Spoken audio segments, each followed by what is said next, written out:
வலியற்ற varicose vein சிகிச்சை எளிய 30 நிமிட செயல்முறை 7207948735.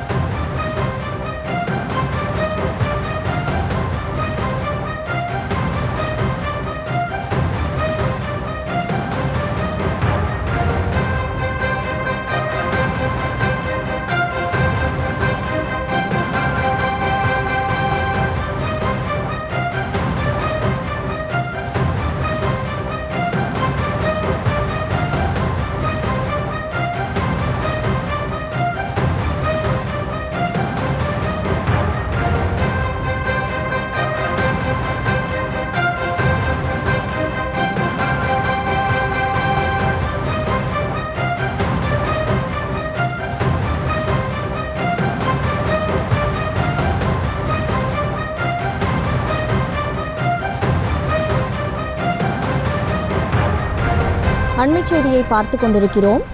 ஈரோடு அதிமுக வேட்பாளர் அவருடைய சொத்து மதிப்பு 648 கோடி என தெரிய வந்திருக்கிறது. அவருடைய பெயரிலும் அதேபோல அவரது மனைவியின் பெயரிலும் 648 கோடி ரூபாய் மதிப்பிலான சொத்து மதிப்பு இருப்பதாக தெரிய வந்திருக்கிறது. கூடுதல் விவரங்களோடு செய்தியாளர் தங்கமணி இணைப்பில் இருக்கீங்க, முழு விவரங்களை வழங்கலாம்.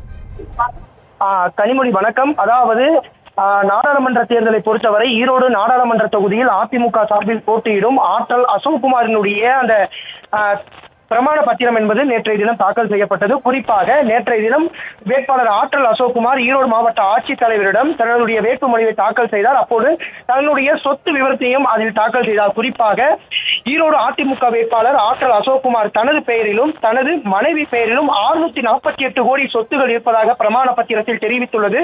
ஆற்றல் அறக்கட்டளை என்ற பெயரில் தொண்டு நிறுவனம் நடத்தி வரும் ஆற்றல் அசோக்குமார் பெயரில் மட்டும் 526 கோடி அசையும் சொத்துகளும் உள்ளனர். அசோக்குமார் மனைவி கருணாம்பிகா பெயரில் 47 கோடிக்கு அசையும் சொத்துகள் உள்ளனர். குறிப்பாக அசோக்குமார் பெயரில் 57 கோடிக்கு அசையா சொத்துகளும் அவரது மனைவி பெயரில் 22 கோடிக்கு அசையா சொத்துகளும் உள்ளனர்.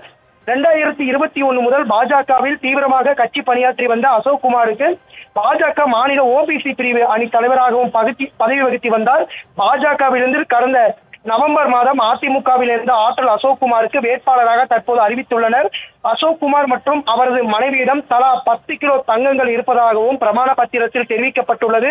ஈரோடு மாவட்டம் மட்டுமின்றி திண்டுக்கல், கோவை, தாராபுரம் உள்ளிட்ட பல இடங்களில் ஆற்றல் அசோக்குமாருக்கு அசையா சொத்துக்கள் உள்ளனர் என தெரிவிக்கப்பட்டுள்ளது.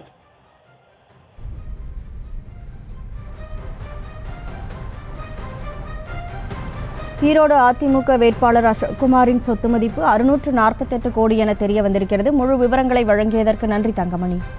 வலியற்ற வெரிகோஸ் வெயின் சிகிச்சை எளிய 30 நிமிட செயல்முறை 7207948735.